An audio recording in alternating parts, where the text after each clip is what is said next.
Chapter 7. The Stranger.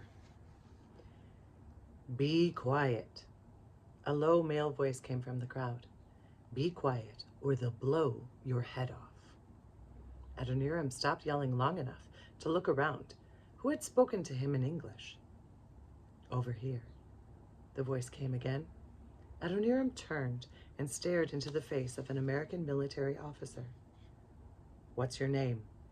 The officer asked Adoniram as he walked along, keeping pace with the prisoners. What are you doing here? Now that Adoniram had found someone to listen to him, he lowered his voice and quickly told his story to the military officer. I'll try to help. Be patient, the officer said as he faded into the jeering crowd. Now, as Adoniram marched along the cobblestone street, he had some hope. An American man out there knew who he was and that he needed help. But would it be enough? Would the man really go out of his way to help a stranger? Adoniram would have to wait and see. When the prisoners from the packet finally reached the prison, they were thrown into a dungeon.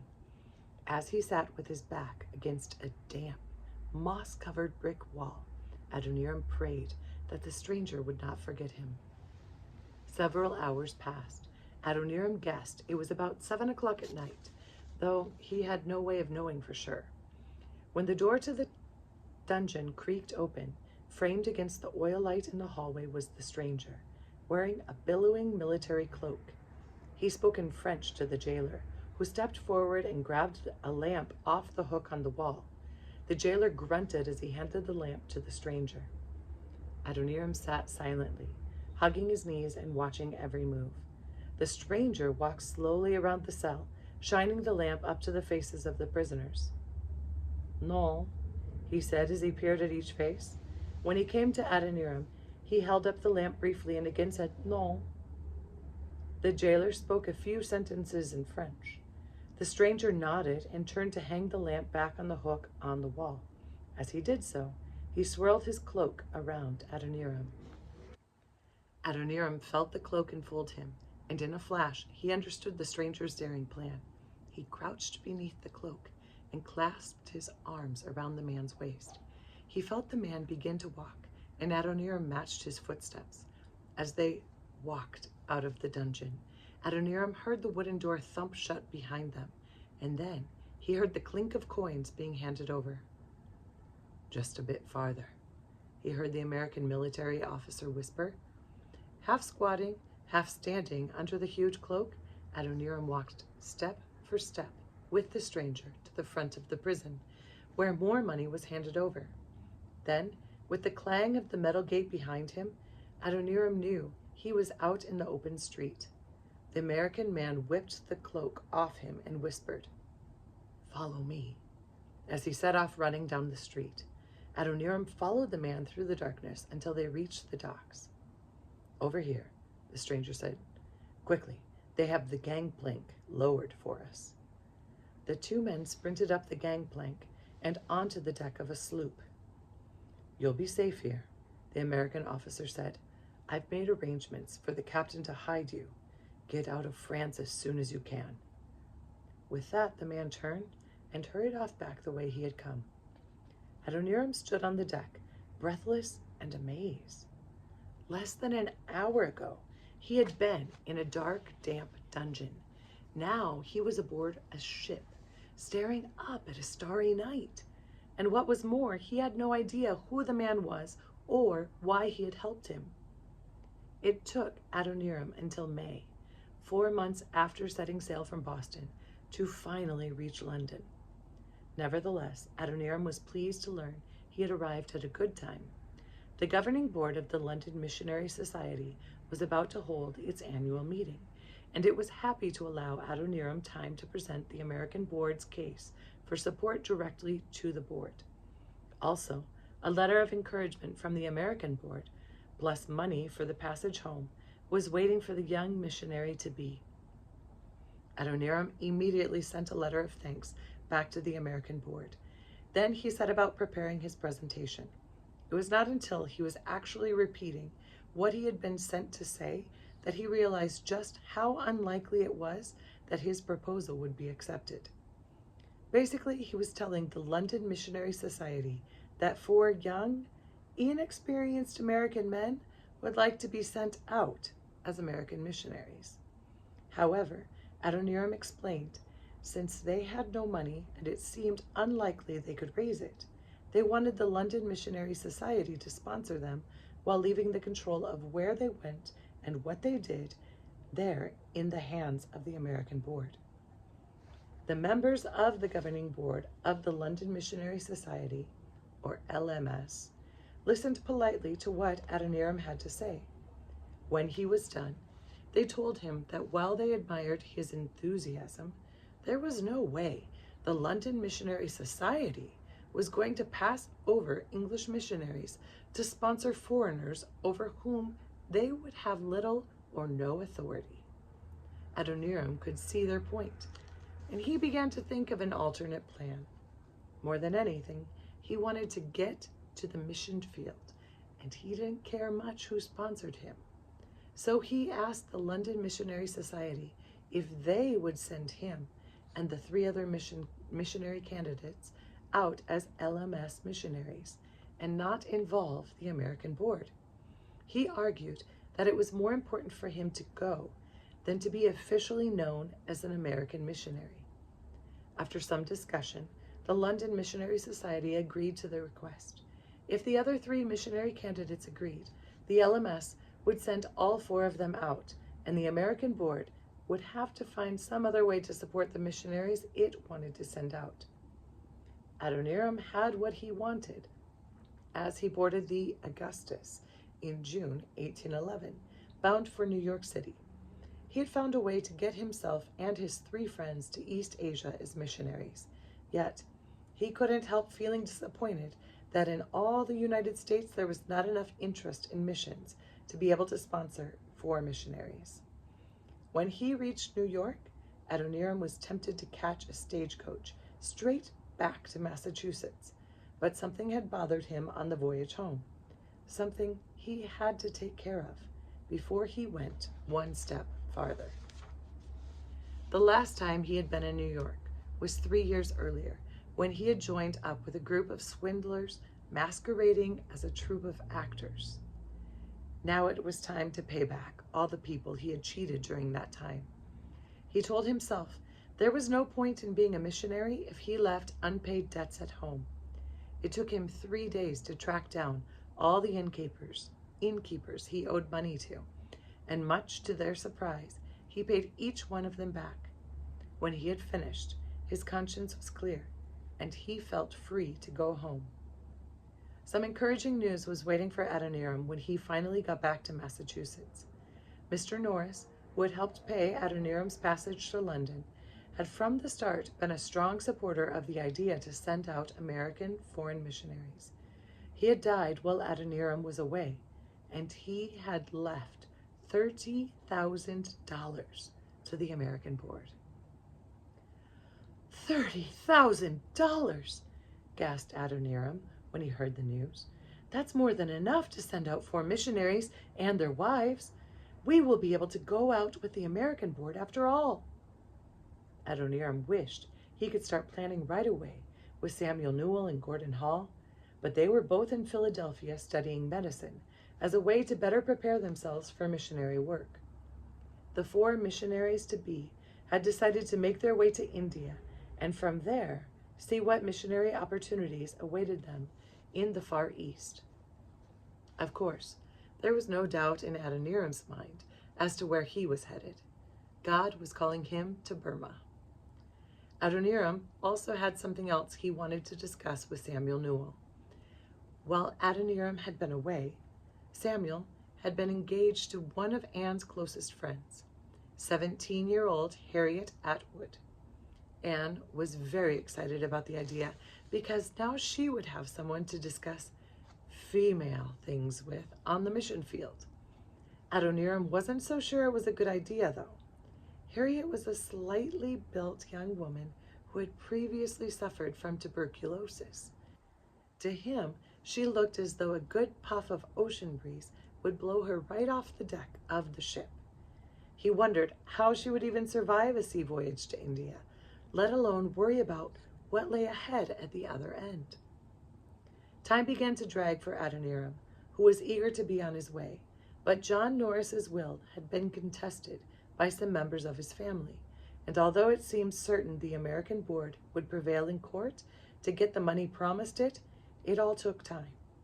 To make matters worse, the newspapers were reporting that the United States was about to go to war with England. When that happened, all merchant shipping would stop. After reading this, leaving became a matter of urgency for Adoniram, who felt that if he didn't go now, he might never go. After several days of discussions with the slow-moving missions board, it was finally agreed that until the inheritance was made available, the board should seek some other way to raise the money the missionaries would need. The minutes of the meeting of the American board that day recorded. Messrs. Adoniram Judson Jr., Samuel Knott Jr., Samuel Newell, and Gordon Hall were appointed missionaries to labor under the direction of this board in Asia, either in the Burman Empire, or in Surat, or in Prince of Wales Island, or elsewhere, as in view of the Prudential Committee, Providence shall open by the most favorable door. At the same meeting, it was also decided that the missionaries should be allotted $666.66 a year if they were married, and $444.45 if they were single, plus the same amount to equip themselves to go, and $300 extra for books. It was a generous amount of money to offer. Of course, outside of waiting for the money from Mr. Norris's will, no one knew where the allotments would come from. As 1811 rolled on and the vibrant colors of fall gave way to a particularly harsh winter, Adoniram became more concerned about the war brewing between England and the United States. Already, New York Harbor was under a British blockade. Finally, in mid-January 1812, a message reached Adoniram. Samuel Newell had located a ship, the Harmony, which was headed from Philadelphia to Calcutta, India, and the captain had permission to transport the missionaries to India. Adoniram and Anne raced into action. This was the opportunity they had been waiting for, and they both knew it might be the last ship leaving American waters for a very long time. Adoniram made a rush trip home to Plymouth to say goodbye to his parents and to Abigail and Elnathan. It was a difficult time for them all. His family was convinced they would never see him again. Early on Monday morning, February 3rd, 1812, Adoniram said a final goodbye to his parents and Abigail before mounting his horse to ride back to Bradford. 18-year-old Elnathan accompanied his older brother as far as Boston before wishing him well and turning his horse around to head back home. Adoniram rode on alone through thick snow to Bradford to meet with Anne. It was time to get married, quickly. A crowd joined 23-year-old Adoniram and 22-year-old Anne as they exchanged wedding vows on Wednesday, February 5th, 1812. The ceremony was held in the Hasseltine's West living room, the same room where Anne and Adoniram had first laid eyes on each other 20 months before. Samuel Newell was there too, with Harriet. They were due to be married the following week. Samuel Knott was also in attendance with his fiancée, Roxana. The following day, February 6th, a special service was held at Tabernacle Church in Salem to officially send off the missionaries headed for India. There were now 5 men since Luther Rice had joined the group. Over 2,000 people attended the service, many of them setting out before dawn to walk to the church. It was the coldest day of the year, but the number of people packed into the church made it as warm as summer inside. Several days after the service, more good news arrived. A second ship, a small brig named the Caravan, lay at anchor in Salem Harbor. It was about to set sail for Calcutta, India, and the captain was willing to transport the missionaries. With this news, it was decided that the group should split up so that if one of the ships was lost at sea or overrun by privateers, at least half the missionaries would make it to their destination. Samuel Knott and his new wife Roxana, along with Gordon Hall and Luther Rice, would head for Philadelphia to sail aboard the Harmony, while Samuel Newell and his new wife Harriet and Adoniram and Anne would sail aboard the caravan. Before the Newells and the Judsons could set sail, the worst storm in years hit the northern coast of Massachusetts, dumping several feet of snow across the area. The caravan was forced to lay at anchor off the end of Crownshield's wharf. It was too small to brave the fierce seas whipped up by the storm. One day went by, and then another, as the two missionary couples waited patiently. Adoniram busied himself preaching and talking about missions wherever he could find an audience. The results of his efforts stunned him. When he had first heard that the caravan was available to transport them to India, the American board had only $1,200 in the bank. As a result of his speaking engagements, Adoniram had raised an extra $5,000.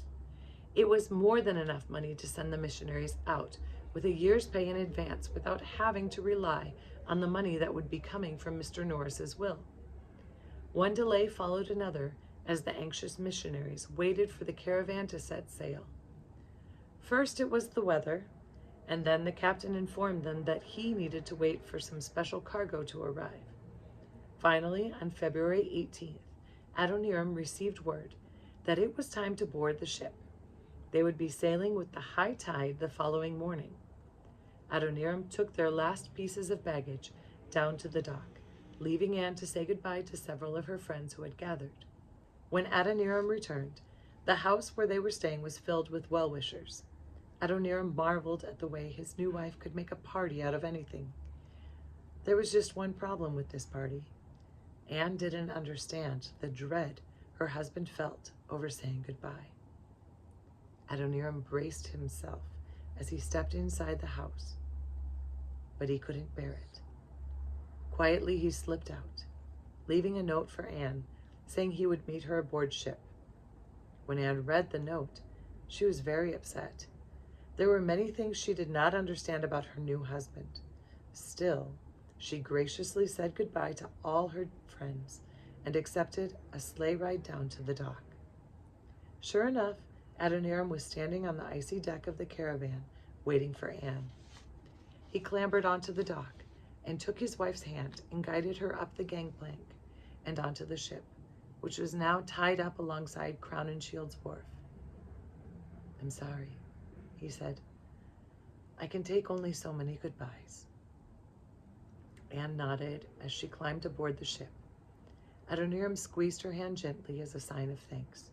He also knew how brave it was for his wife to board any ship, since her only brother had been drowned in a shipwreck only months before. As a result of the incident, Anne had developed a great fear of drowning.